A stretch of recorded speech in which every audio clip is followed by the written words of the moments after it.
Bismillahirrahmanirrahim. Assalamualaikum warahmatullahi wabarakatuh. Alhamdulillahirabbil alamin wa bihi nasta'inu ala umuri dunya waddin. Assalatu wassalamu ala asyrofil anbiya'i wal mursalin wa ala alihi wa ashabihi ajmain. Yang sama-sama kami hormati Bapak Dr. Edi Kusnadi MPhil, dosen pengampu mata kuliah Pemikiran Islam Klasik dan Modern UIN Sultan Toha Saifuddin Jambi. Kawan-kawan seperjuangan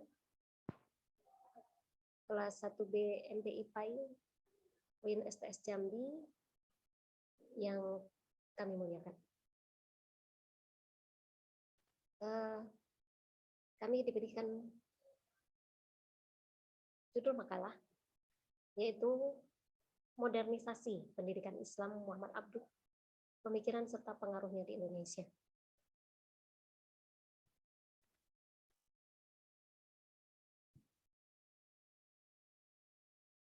Baik, sebelumnya tentu kita ke latar belakang dulu. Mengapa kami mengambil judul ini? Tentunya sesuai dengan judul, yaitu tentang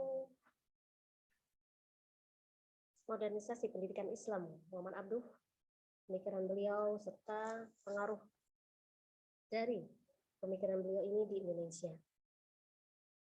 Awalnya kegelisahan yang dirasakan Muhammad Abduh tentang kemunduran Islam di masa itu menjadikannya bergerak untuk melakukan gebrakan besar dalam membangkitkan kembali semangat dan kejayaan Islam. Dan pembaruan yang dilakukan beliau salah satunya adalah melalui modernisasi pendidikan Islam. Sistem pendidikan Islam yang dimodernisasi ini atau dilakukan pembaruan oleh beliau dipandang sebagai langkah dan upaya paling efektif dalam melakukan perubahan terhadap kondisi umat Islam pada saat itu. Makalah ini berusaha juga mengurai beberapa usaha dan pengaruh pemikiran Muhammad Abduh dalam upaya modernisasi pada sistem pendidikan Islam.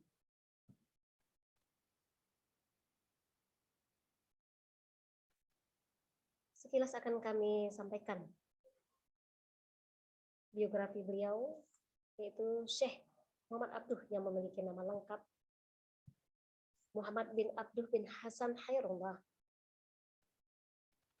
sebagai sosok pembaru dunia Islam di masanya, tepatnya sekitar abad ke-19 awal dan akhir abad ke-18. Beliau dilahirkan dan dibesarkan di Mesir dari seorang ayah bernama Abduh Hasan Khairullah yang berasal dari Turki. Sedangkan ibunya dari bangsa Arab. Mempunyai silsilah sampai kepada Umar bin Khattab. Muhammad Abduh kecil sudah dikenalkan dengan agamanya oleh ayah ibunya yang taat dalam menjalankan agamanya dan mempunyai jiwa keagamaan yang teguh. Dan meskipun bukan berasal dari golongan orang kaya, namun ayahnya sangatlah memperhatikan pendidikan anaknya. Orang tuanya mendidik sendiri Muhammad Abduh tulis baca dan mendatangkan seorang hafiz untuk membimbingnya dalam menghafal Al-Quran. Dan melihat bakat anaknya di tahun 1863 Masehi, orang tuanya mengirim Muhammad Abduh untuk melanjutkan pendidikannya di sebuah masjid Ahmadi di Tontah. Nah, ketika beliau diajarkan di sini berbagai pelajaran agama dengan cara hafalan, namun tanpa ada penjelasan apapun dari guru-gurunya mengenai pelajaran itu sendiri, ini jugalah yang membuatnya tidak puas sehingga Muhammad Abduh pun memutuskan pulang kembali ke desanya, bertani seperti kebanyakan yang dilakukan saudara di desanya. Oleh ayahnya, ia pun dinikahkan. Namun selang 40 hari setelah pernikahannya, ayahnya meminta dengan memaksanya untuk menuntut ilmu kembali. Muhammad Abduh memang pergi ke menuju Tranta mengikuti permintaan ayahnya, namun di tengah perjalanan dia mengubah keputusannya dan pergi ke arah berbeda. Tujuannya malah ke desa pamannya di Sibrafit. Tetap dengan berniat belajar, ditemani pamannya ini Syekh Darwisi Ahmad. Maksud kami Syekh Darwis Hader. Dalam asuhan Syekh Darwis, seorang Muhammad Abduh menemui apa yang dicarinya selama ini, yaitu pemahaman akan yang diajarkan kepadanya. Apa-apa yang diajarkan dijelaskan oleh pamannya yang juga seorang paham tasawuf, baik itu pengetahuan Al-Quran, menerangkan makna ayat demi ayat, sehingga memuaskan kedahagannya terhadap ilmu. Patutlah sudah beliau menjadi sangat mencintai ilmu pengetahuan dan memunculkan keinginannya untuk mendapatkan lebih ilmu pengetahuan dari sebelumnya. Oleh karena itu, Al-Azhar di Kairo menjadi tujuan pendidikan selanjutnya. Namun dia menjadi kecewa ketika menemukan cara belajar yang sama seperti di Tonta. Di Al-Azhar ini di masa itu pun masih terbelakang dan jenuh. Pengajaran terhadap mahasiswanya hanya dibatasi pada ilmu agama saja dan tidak memberi ruang berpikir lebih dalam mengkajinya. Sementara di luar ilmu agama menjadi bid'ah untuk mempelajarinya. Pada keadaan ini, Muhammad Abduh lebih memilih membaca di perpustakaan dan mempelajarinya sendiri. Namun demikian ada beberapa dosen yang menarik hatinya. Antara lain Syekh Hasan Tawil mengenalkan padanya kitab filsafat karangan Ibnu Sina dan logika karangan Aristoteles. Namun Muhammad Al-Basyumi, gurunya juga yang banyak mencurahkan perhatian dalam bidang sastra bahasa, bukan melalui pengajaran tata bahasa, tetapi melalui kehalusan rasa dan kemampuan mempraktekannya. Di samping itu juga paman Syekh Darwis terus memotivasi untuk belajar bukan hanya materi agama, tapi juga mempelajari ilmu logika maksud kami. Seperti matematik, sains, di samping ilmu agama tadi, fiqh, tauhid, dan ilmu agama lainnya. Efek dari pengetahuan itu, Muhammad Abduh menjadi sangat toleran dan berpikir bebas. Suatu keadaan yang jarang ditemukan pada masa itu. Dan puncaknya, ia bertemu dengan Jamaluddin Al-Afghani, tokoh Mesir terkenal penggagas kebebasan berpikir dalam bidang agama dan politik. Dan pertemuan ilmiah yang diadakan Jamaluddin Al-Afghani itu selalu dihadirinya. Sosok Jamaluddin Al-Afghani mempunyai implikasi sangat besar terhadap perkembangan pemikiran rasional Abduh. 2 tahun berikutnya, kepribadian Muhammad Abduh berubah drastis. Muhammad Abduh mulai menulis banyak kitab tentang aliran filsafat, ilmu kalam, dan tasawuf, serta artikel-artikel pembaru di surat kabar. Berkat kepiawaiannya dalam menulis ini mengantarkannya kepada keberhasilannya dalam pendidikan dengan nilai mencengangkan karena tertinggi, dan dia menjadi sangat berpengaruh di Mesir. Setelah malang melintang dengan gerakan politiknya, dan karena sempat beberapa kali dibuang ke luar negeri Mesir, Muhammad Abduh mulai bosan. Timbul keinginannya untuk melakukan perubahan melalui pendidikan dan pembaruan pemikiran umat Islam. Ditinggalkannya lah dunia politik yang telah membesarkan namanya dan memilih menjadi penafsir Al-Quran di Masjid Umari, penulis Al-Quran dan editor atau muhakkik dan buku-buku Turats. Disinilah titik awal perubahan seorang Muhammad Abduh yang memilih memusatkan perhatiannya pada pembaruan melalui pemikiran dan pendidikan, sedangkan gurunya Jamaluddin Al-Afghani tetap fokus pada pembaruan melalui pergerakan politik. Para pemerhati sejarah menyatakan ada beberapa corak pemikiran Muhammad Abduh yang menjadi dasar baginya dalam melakukan pembaruan, terkhusus di bidang pendidikan modernisasi. Muhammad Abduh memiliki nama yang harum karena reformasi pendidikan yang dilakukannya, dan tidak hanya melahirkan gagasan cemerlang dalam pendidikan, seorang Muhammad Abduh juga dikenal sebagai pembaru agama yang menyuruhkan kepada umat Islam agar kembali kepada Al-Quran dan As-Sunnah. Kegelisahan yang dirasakannya tentang kemunduran umat Islam saat itu menjadikannya tergerak untuk melakukan gebrakan besar dalam membangkitkan kembali semangat dan kejayaan umat Islam. Salah satunya adalah melalui modernisasi dan pembaruan sistem pendidikan Islam maksud kami, yang dipandang sebagai langkah dan upaya paling penting dalam melakukan perubahan terhadap kondisi umat Islam pada saat itu. Makalah ini berusaha mengurai beberapa usaha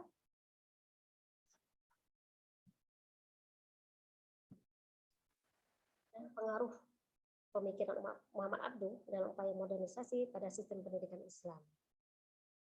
Berdasarkan pemaparan latar belakang tadi, maka kami rumuskan masalah sebagai berikut. Pertama, hal apa apa saja yang melatar belakangi pemikiran Muhammad Abduh terhadap pendidikan Islam, apa tujuannya, dan yang menjadi arah pemikirannya.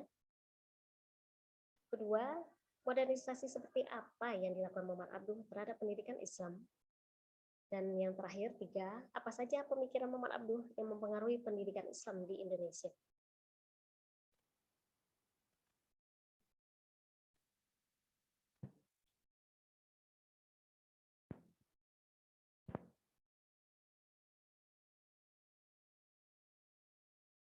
Tentunya di bab 2 ini pembahasan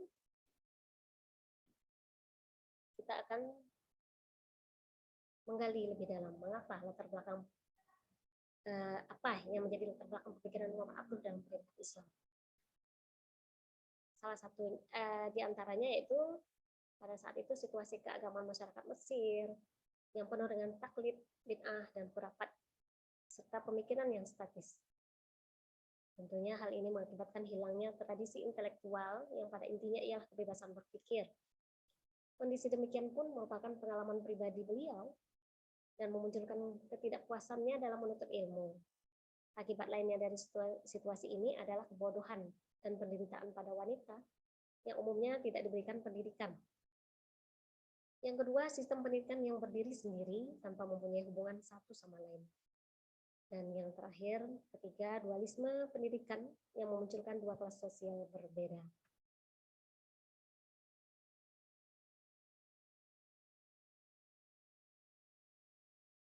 Nanti akan kita jelaskan juga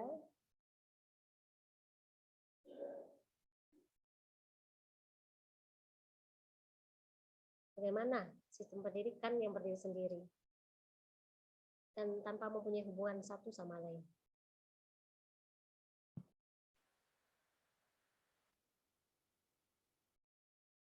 Mengapa disebut pendidikan itu berdiri sendiri? Jadi begini. Sebelumnya pembaruan pendidikan Mesir itu diawali oleh Muhammad Ali. Akan tetapi dia hanya menekankan pada perkembangan aspek intelektual dan mewariskan dua tipe pendidikan pada masa berikutnya. Model pertama ialah sekolah-sekolah modern, sedangkan model kedua adalah sekolah agama. Makanya masing-masing sekolah ini berdiri sendiri tanpa mempunyai hubungan satu sama lain. Pada sekolah agama tidak diberikan pelajaran ilmu-ilmu modern yang berasal dari barat, sehingga perkembangan intelektual berkurang.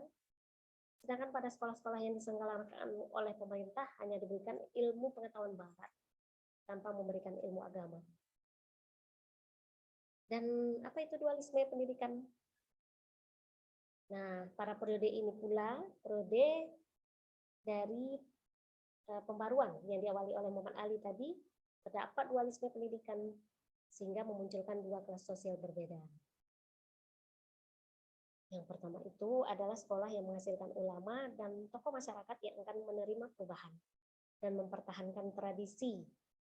Dan kedua adalah sekolah yang menghasilkan kelas elit, generasi muda yang dimulai pada abad 19 dengan ilmu barat yang mereka peroleh, membuat mereka dapat menerima ide-ide barat. Nah, disinilah Abdul melihat segi negatif dari dua model pendidikan tersebut, sehingga mendorongnya untuk mengadakan perbaikan pada dua instansi tersebut. Muhammad Abduh pun memandang bahwa pemikiran yang pertama tidak dapat dipertahankan lagi. Upaya mempertahankan pemikiran demikian hanya menyebabkan umat Islam nanti tertinggal jauh, terdesak oleh arus kehidupan dan pemikiran modern. Sedangkan di pemikiran kedua, ia melihat bahaya yang dapat mengancam seni-seni agama dan moral yang akan tergoyahkan oleh pemikiran modern yang mereka serap. Karena itulah Muhammad Abduh melihat pentingnya mengadakan perbaikan di dua instansi tersebut, sehingga dapat mempersempit dua jurang yang terbuka lebar. Nah, latar belakang inilah akhirnya melahirkan pemikiran Muhammad Abduh dalam bidang pemikiran pendidikan formal dan formal dengan tujuan untuk menghapus dualisme pendidikan yang terakhir. Dalam bidang pendidikan formal pun, Muhammad Abduh nanti akan mengarahkan pemikirannya kepada 4 hal, yaitu tujuan, kurikulum, metode, pengajaran, dan pemberian pendidikan terhadap wanita. Nah, ini.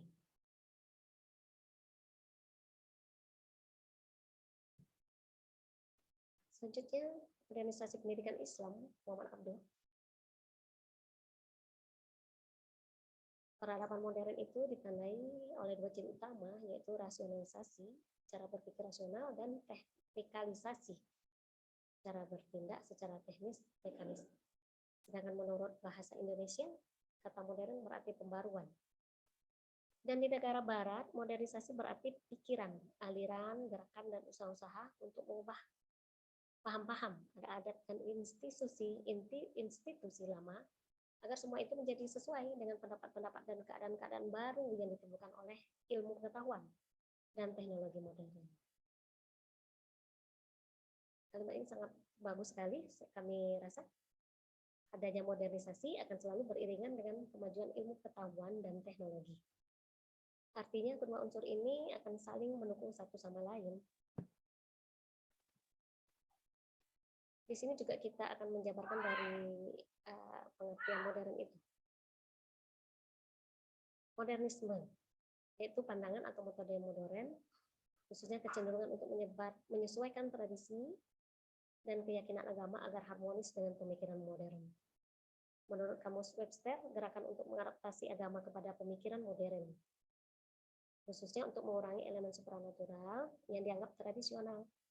Gerakan modernisme Islam dapat dipahami sebagai gerakan yang muncul pada periode sejarah Islam akhir dengan mengadaptasi ajaran Islam terhadap pemikiran dan kelembagaan modern. Nah, menurut Harun Nasution, tokoh pembaruan pemikiran Islam UIN Syarif Hidayatullah Jakarta sekarang cenderung menghindari istilah modernisme dan lebih memilih kata pembaruan. Sebab dari modernisme itu muncul kesan bahwa modernisme Islam merupakan kelanjutan dari modernisme yang tumbuh di barat. Sedangkan neomodernisme adalah sebuah tipologi pemikiran dibuat oleh Fajrul Rahman untuk menggambarkan perkembangan dan corak intelektualisme Islam. Dan Rahman membagi gerakan pemikiran Islam dalam 4 kategori. Pertama, gerakan revivalis di akhir abad 18 ditandai dengan munculnya gerakan Wahabiyah di Arab, Sanusiyah di Afrika Utara, dan Fulaniyah di Afrika Barat. Gerakan ini belum bersentuhan dengan Barat. Modernisme klasik muncul pada pertengahan abad 19 dan awal ke abad ke-20, sangat dipengaruhi gagasan-gagasan Barat. Gerakan ini memberi perluasan isi pada ijtihad seperti hubungan akal dengan wahyu, pembaruan sosial terutama dalam bidang pendidikan, status perempuan, pembaruan politik, dan bentuk-bentuk pemerintahan yang demokratis. Selanjutnya, yang ketiga, neo-revivalis. Gerakan ini mendasari dirinya pada basis pemikiran modernisme klasik, bahwa Islam melingkupi seluruh aspek kehidupan manusia, baik individu maupun kolektif. Namun sebagai usaha untuk membedakan diri dari Barat, mereka tidak menerima metode dan semangat modernisme klasik, meskipun mereka tidak mampu mengembangkan metodologi apapun untuk menegaskan posisinya. Bagaimana dengan neomodernisme? Neomodernisme berusaha mencari sintesis progresif dari rasionalitas modernis dengan ijtihad dengan tradisi klasik. Menurut Nurholis Majid, beliau menyatakan bahwa modernisasi sebagai rasionalisasi, yaitu proses perombakan pola berpikir dan tata kerja lama yang tidak rasional, lalu menggantinya dengan pola berpikir dan tata kerja baru yang rasional. Konstruksi berpikir seseorang yang sering menjadi acuan dalam adanya perombakan gagasan seringkali menjadi faktor penentu dalam langkah melahirkan proses pembaruan secara simultan. Adanya proses pembaruan tentu saja akan meniscayakan aktivitas yang selalu diikuti dengan cara berpikir rasional, progresif, dan dinamis. Dan Hussein dan Ashraf menyebut juga modernisasi Modernisasi pendidikan Islam merupakan salah satu pendekatan untuk suatu penyelesaian jangka panjang atas berbagai persoalan umat Islam saat ini dan di masa yang akan datang. Oleh sebab itu, modernisasi pendidikan Islam adalah sesuatu yang penting dalam melahirkan sebuah peradaban Islam yang modern. Coba kita perhatikan gambar berikut ini, modernisasi pendidikan Islam. Bukan proses instan atau hasil instan. Sebab tidak mungkin proses instan akan melahirkan atau menghasilkan sesuatu yang bertahan lama. Tapi proses yang memerlukan proses panjang, sehingga hasilnya pun untuk berjangka panjang nanti. Pentingnya modernisasi pendidikan Islam harus kita pahami, sehingga memerlukan penanganan serius terhadap lembaga pendidikan Islam, dan muaranya menghasilkan para pemikir dan intelektual handal yang dapat ikut berperan dalam aktif dalam pembangunan. Itu yang diharapkan. Ditemukannya beberapa masalah yang menurutnya menyimpang dan menjadi penyebab kemunduran umat Islam kala itu, bahkan menjauhkan umat Islam dari eksistensi kedirian mereka. Karenanya, menurut Abduh, yang harus dilakukan adalah tajdid al-fahm, memperbarui pemahaman tentang Islam. Dalam arti bahwa nilai-nilai dan prinsip-prinsip dasar keberagaman Islam, maksud kami yang esensial saja, yang perlu dipertahankan dan diaktualkan, sedangkan aspek historis kelembagaannya tidak harus dipertahankan, sebab berhubungan dengan ruang dan waktu yang terus berubah. Dalam konteks ini, modernisasi yang dilakukan Abduh dalam bidang pendidikan Islam meliputi beliau dengan rumus selalu menghubungkan antara tujuan yang satu dengan lainnya, dan pokok pikiran tujuan institusional pendidikan didasarkan kepada tujuan pendirian sekolah. Inilah tujuan pendidikan yang telah dilakukan pembaruan oleh Muhammad Abduh.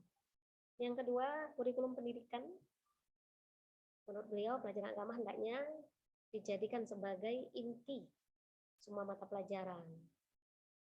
Dan dasar ini menjadi dasar pembentukan jiwa dan pribadi muslim. Sehingga sejak dini sebaiknya sudah ada pendidikan agama menjadi kurikulum dalam suatu lembaga pendidikan Islam terutama. Formulasi kurikulum yang kedua, semua tingkatan pendidikan memasukkan pendidikan agama dan umum. Nah, di sini akan menghilangkan dualisme pendidikan. Yang selanjutnya, pendidikan akal pada tingkat menengah, berpikir kritis dan logis. Ada semacam ungkapan yang diungkapkan oleh beliau, ad-din huwa al-aql, ladin liman la aqliyah. Agama sejalan dengan akal, dan tidak ada agama bagi orang yang tidak menggunakan akal. Yang ketiga adalah metode pengajaran. Beliau walaupun metode pengajarannya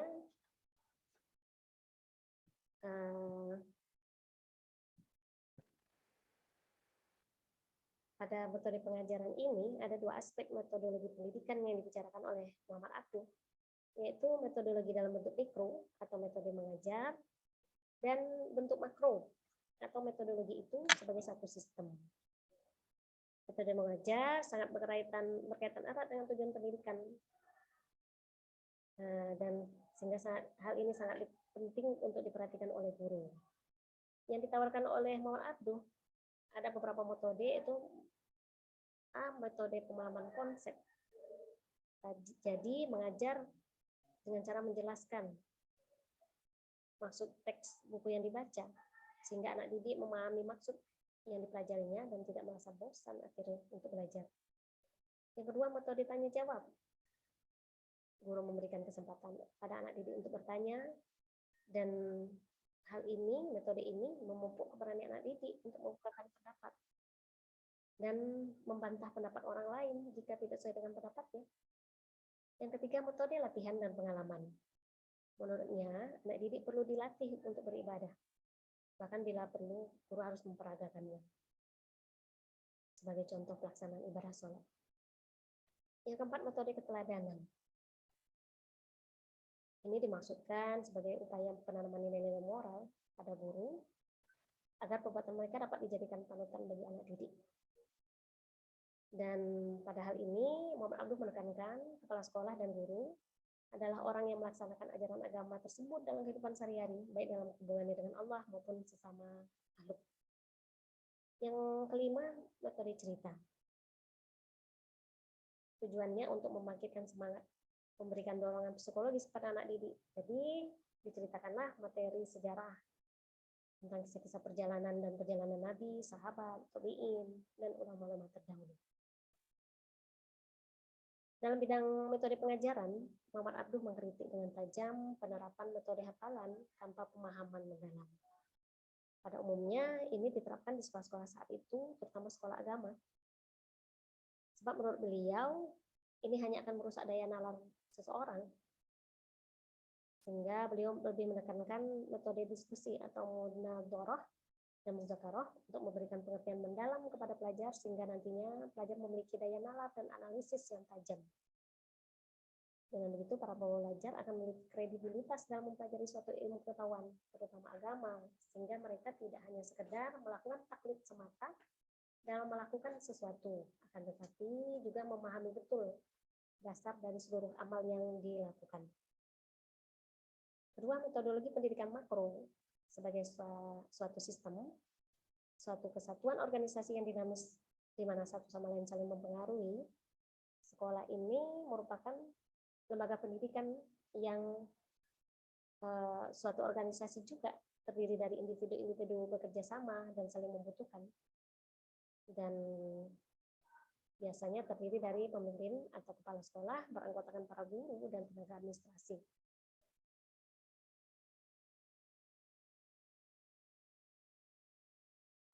Jadi saling bersinergi warga sekolah ini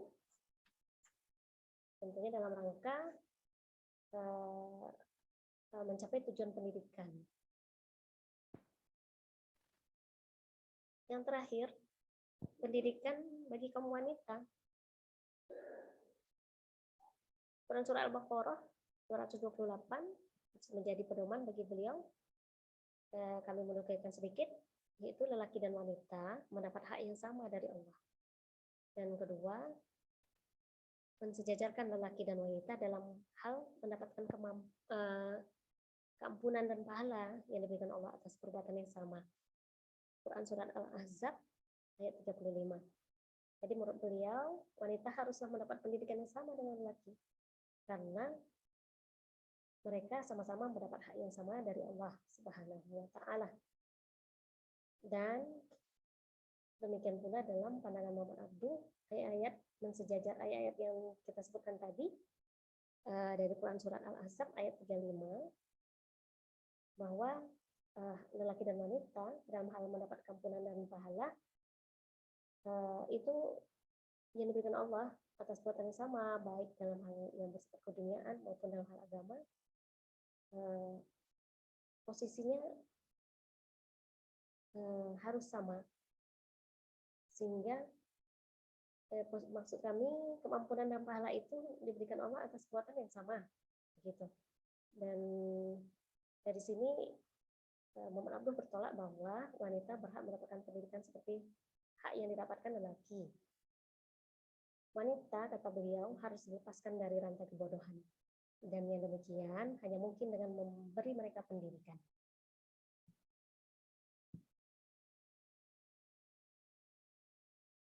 Selanjutnya, ini mengilas balik sebenarnya jenjang atau tingkatan pendidikan dan tujuannya menurut Muhammad Abduh tadi sudah ada kami sampaikan dari slide sebelumnya, namun ini secara bertingkat tentunya.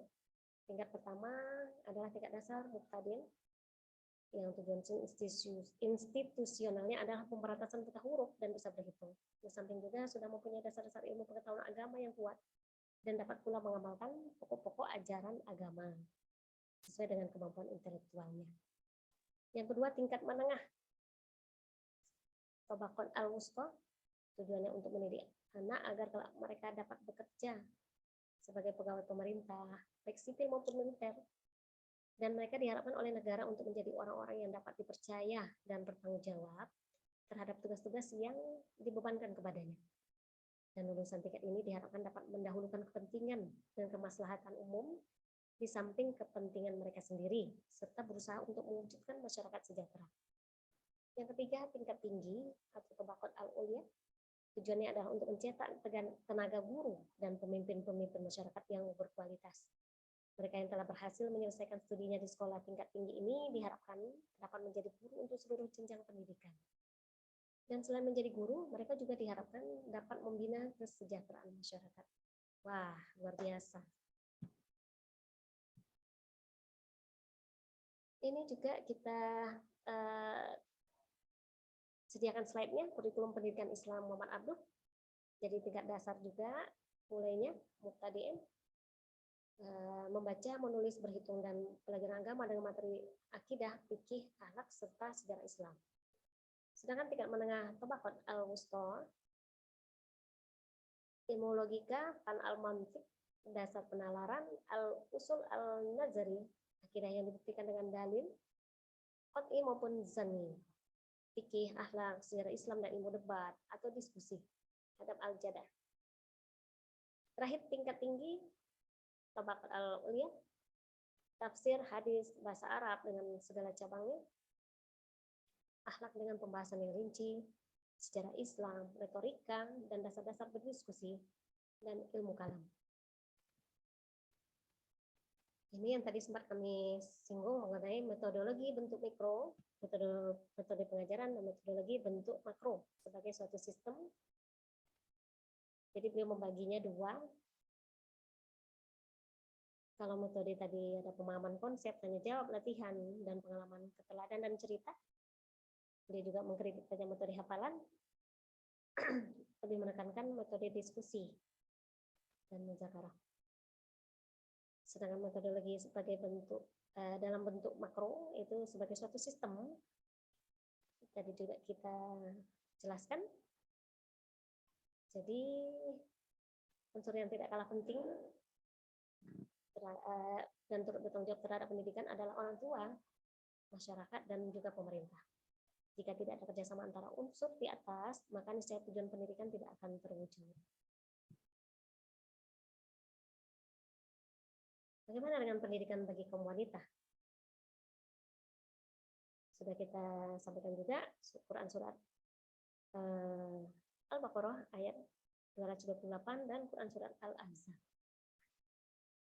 Wanita harus mendapat pendidikan yang sama dengan laki. Mereka, lelaki dan wanita, mendapat hak yang sama dari Allah. Dan Quran surat Al-Ahzab mensejajarkan laki dan wanita dalam hal mendapatkan keampunan dan pahala yang diberikan Allah atas perbuatan yang sama, baik dalam hal yang bersifat keduniaan maupun dalam hal agama. Dari sini ia bertolak bahwa wanita berhak mendapatkan pendidikan seperti hak yang didapatkan lelaki. Nah, ini merupakan angin segar bagi kami wanita untuk bisa mengenyam pendidikan sekolah sebagaimana laki-laki. Sehingga ini upaya agar kami para wanita terselamatkan dari kebodohan. Yang terakhir yaitu apa pengaruhnya di Indonesia, terutama di Indonesia, karena kita tinggal di Indonesia. Jadi pengaruh pemikiran Muhammad Abduh terhadap pendidikan Islam di Indonesia ada dua. Pertama, munculnya gagasan Kiai Haji Ahmad Dahlan untuk mendirikan Muhammadiyah yang didorong oleh dua sebab, yaitu satu karena situasi politik Belanda, dua karena keadaan umat Islam di sekitar kampungnya ketika itu sangat rusak dan dalam menjalankan praktek keagamaan sudah sangat jauh menyeleweng dari ajaran sebenarnya. Di samping juga dorongan dari membaca tulisan Muhammad Abduh yang dikenalnya melalui gurunya Syekh Ahmad Khatib di Makkah, Kiai Haji Ahmad Dahlan juga ada teman bertukar pikirannya, Rasyid Ridha, tokoh pembaru Mesir, salah seorang murid Muhammad Abduh. Dan yang kedua sebagai bentuk penghormatannya kepada Muhammad Abduh, karya-karyanya dijadikan kurikulum sekolah Muhammadiyah, khususnya Risalah Tauhid, sebagai sebuah rujukan penting dalam teologi dan tafsir Al-Quran. Itu dari berdirinya lembaga pendidikan Muhammadiyah, karena kita bicara tentang pendidikan. Selanjutnya pengaruhnya, modernisasi pendidikan juga direspon baik oleh pesantren di Indonesia. Nah, ada pondok pesantren ini ada 3. Yang pertama, modernisasi pendidikan pondok pesantren Indonesia itu sistem pendidikan modern Barat dan sistem pendidikan modern Islam. Nah, yang kedua, 2 macam yaitu, jadi ada 2. Jadi modernisasi pendidikan pondok pesantren Indonesia itu adalah mengadopsi sistem pendidikan modern Barat dan sistem pendidikan modern Islam.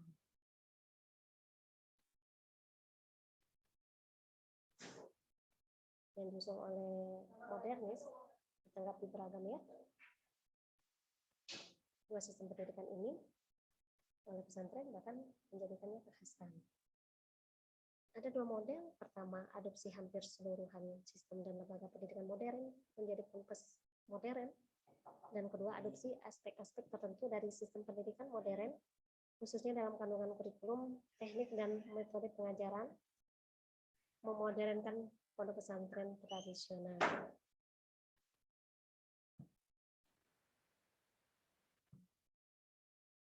Bagaimana dengan tipologinya? Tipologi pesantren dalam menyikapi modernitas ini, pertama ada pesantren salafiyah tradisional, kedua pesantren salafiyah modern, dan 3 pesantren asrama. Menurut mapping versi Departemen Agama RI, dibedakan 3 tipologi pesantren dalam menyikapi modernitas ini. Nah, salafiyah tradisional itu dinamakan demikian karena proses belajar mengajarnya menggunakan cara-cara tradisional. Ada salafiyah ini ada 2 juga, salafiyah murni yang menyelenggarakan pengajian kitab kuning saja. Terus ada juga beberapa pesantren yang masih bertahan untuk menjalankan sistem pembelajaran tradisional. Dan salafiyah yang kedua plus salafiyah plus yang dalam penyelenggaraannya ada pengajian kitab, tapi juga menyelenggarakan pendidikan jalur sekolah atau madrasah bahkan perguruan tinggi.